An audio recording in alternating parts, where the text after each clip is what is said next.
Hi, mostly Romy මගේ YouTube channel එකට හැමෝම සාදරයෙන් පිළිගන්නවා. ඔන්න ඉතින් අද අපි නුවරඑළිය පැත්තේ යනවා හැමදාම කරන ඒවා නැතුව අලුත් experience එකක් ගන්න.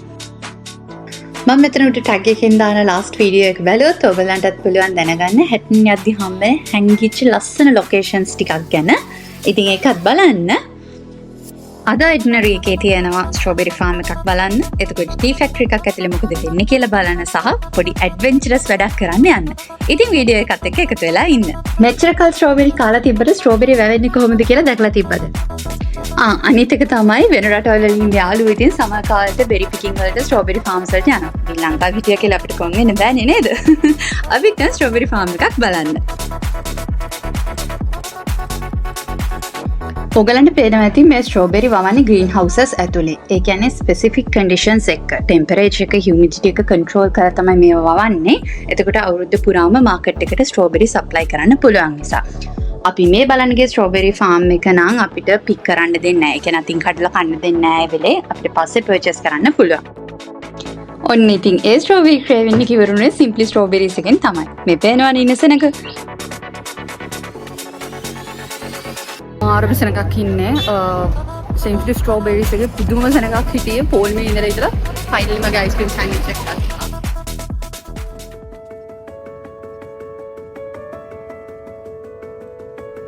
ලංකාවේ අපිට මොන දේ කරන්නත් ඉස්සෙල්ලා තේ එකක් බීලා ඉන්න ඕනේ වගේම සිලෝන් ටී වලට ලෝකේ තියෙන්නේ ඉහළම පිළිගැනීමක්.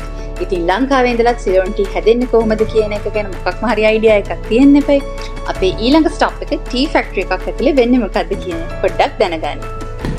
අපි දැන් මේ ඉන්නේ සෙන්ට් කූම්ස් කියන එස්ටේට් එකේ. ඒක ටී රිසර්ච් ඉන්ස්ටිටියුට් එකට අයිති එස්ටේට් එකක්. ඒකේ තියෙනවා මේ වගේ පිටිපස්සෙන් පේන තියෙන්නේ ටී ෆැක්ටරි එක.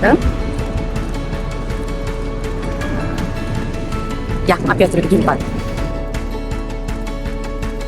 මේ කෙලවරක් පේන්නේ නැති තේවතු හැම තැනම අස්සක් මුල්ලක් නැර ගිහිල්ලා මේ තේදලු කඩන්නේ අතින් මේ තේ දලු නෙලන කට්ටිය.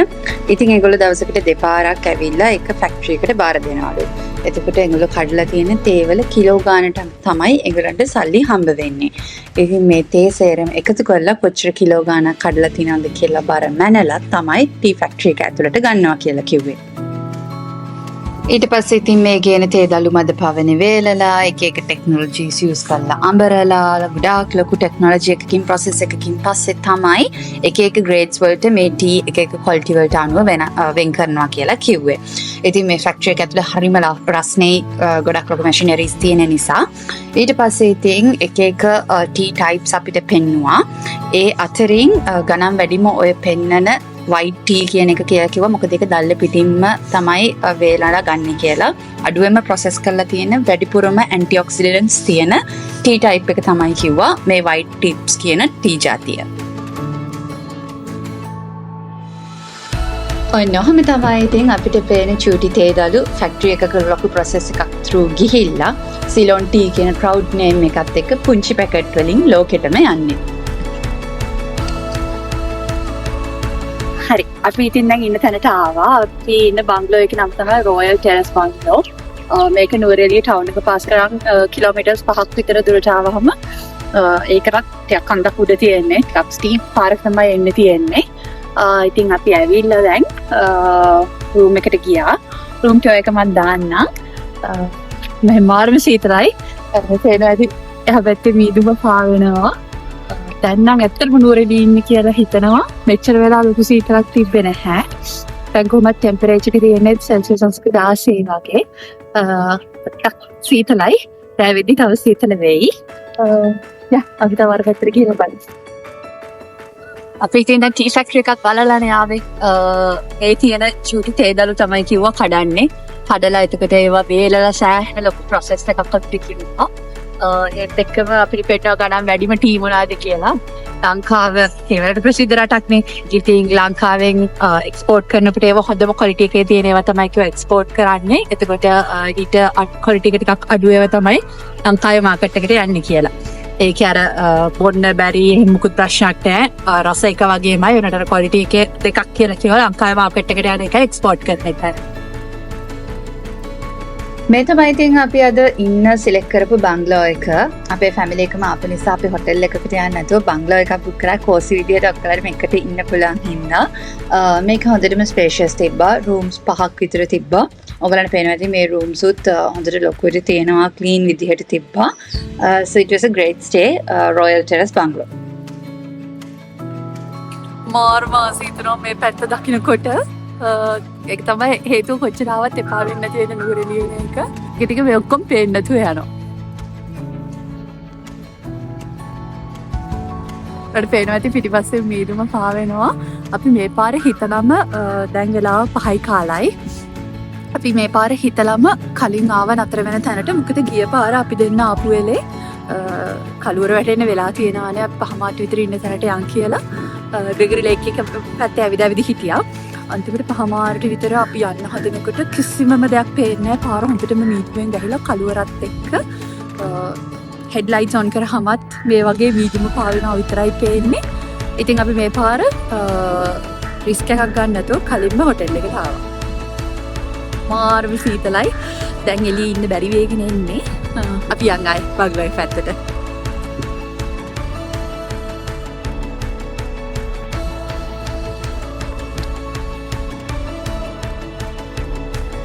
මේ තේගස් චූටියට කොටට පෙවුනට ඇත්තටම මේ තේගස් මං හිතන මාරම පරණයි. මොකද මේවයි කඳ මාර මහතයි. දැන් මේ යන්න තියෙන චූටි ඉඩවල් තියෙන තේ කඩන්න යන පොඩි පොඩි පාරවල් තියෙනවා අස්සින්. ඒවා යනකොට ඇත්තටම වැටෙන්න යනවා. මේ මං ඉතින් හස්බන්ඩ්ට දිරු කරේ මේ ඔයල් එන්නපා අගබර දරා ගන්න බෑ කියලා. ඇත්තටම ඒක තමයි බැලුවේ. කඳ මාරම මහතයි. මං හිතන්නේ මේ තේගස් සෑහෙන කාලයක් පරණයි මේ වේනේ හැටියට නම්.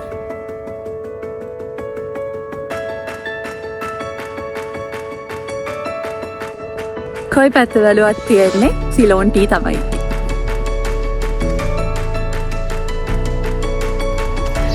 මේවා හැම තැනම තියෙනවා මෙහෙ.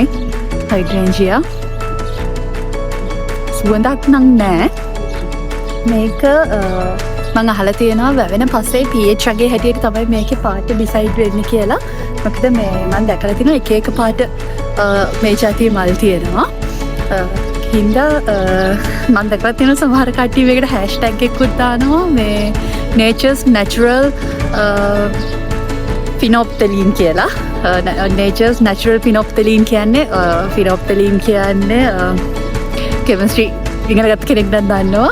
අම්ලයකට එක පාටක් දෙනවා, භස්මයකට එක පාටක් දෙන කෙමිකල් එකක්. එතකොට මේකෙන් කරන්නේ පස්සේ ආම්ලිකද භාෂ්මිකද කියන එක අනුව මලේ පාට ඩිසයිඩ් කරන එක.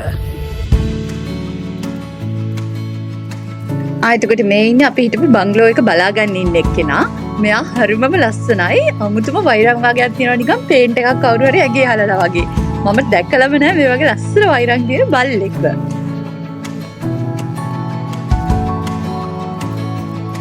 අපි ඉතින් බංගලෝ එකේ රිලැක්ස් එකේ ඉඳලා බ්‍රෙක්ෆාස්ට් උත් අරගෙන 10ට විතර බංගලෝ එකෙන් ආවා ග්‍රෙගරි ලේක් එක පැත්තට එන්න. ග්‍රෙගරි ලේක් එකේ මාර සෙනගක් හිටියා. මොකද ලොන් වීකෙන්ඩ් එකක් හැමෝම ට්‍රිප් ඇවිල්ලා හොඳටම බිසි.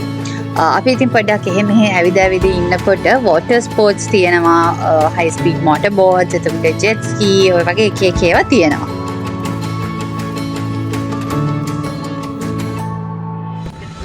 හයි අපි උදේ පහවා ක්‍රිකට් පාර්කිකට උදේ කොට උදේ දෙනයි නැගිටපු දවල් අපි යන්නේ දැන් ක්‍රිකට් ජෙට් ස්කී try කරන්න අපි දෙන්න ජෙට් ස්කී ඉතින් මේ ග්‍රෙගරි ලේක් එකේ බෝට්ස් ගහලා තියෙනවා ජෙට් ස්කී යන කට්ටිය. එක්කෙනෙක් නෙමෙයි ගොඩාක් අය ඉන්නවා ජෙට් ස්කී අරන් යන. ජෙට් ස්කී කියන්නේ මේ පේනවා වගේ හයි ස්පීඩ් යන බයික් එකක් කිව්වොත් හරි ඒක මං හිතන්නේ. මේකේ ෆොරිනර්ස්ලාට මං හිතන්නේ 7000 හරි ඒ වගේ ගාණක් ගන්නවා. බට් ලංකාවේ අයගෙන් ගන්නේ රුපියල් 2500ක් අපෙන් නම් charge කරේ ඒගොල්ලෝ. මන් දන්නේ සීසන් වලදී ඒ වගේ කාල් වලට එක අඩු වැඩි වෙනවද කියලා. විනාඩි 4ක් වගේ තමයි අපිට මේක යනවා කියලා කිව්වේ. අපිට ඇත්තටම සෑහෙන අමාරු වුණා අපේ අම්මලව කැමති කරවගන්න මේකට යන්න දෙන්න. මොකද වැටේ කියලා.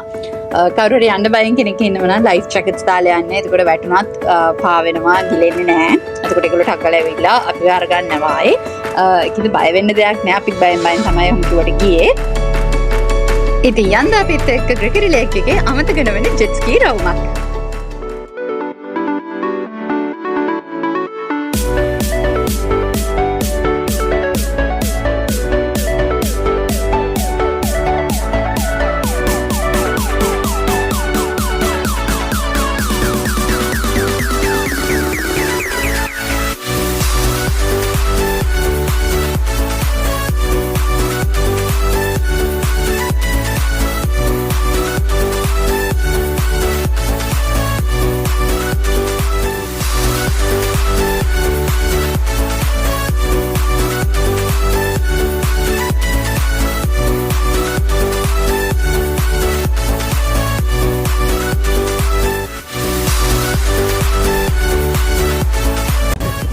අපි ජෙට් ස්කී එක කිව්වමාරම ෆන්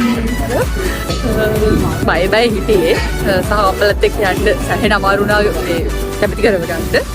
අපෙන් ගත්තේ 2500යි විනාඩි 4ක් වගේ තමයි යන්නේ. ඒකට එක්ස්පීරියන්ස් එක මාරම වර්ත්.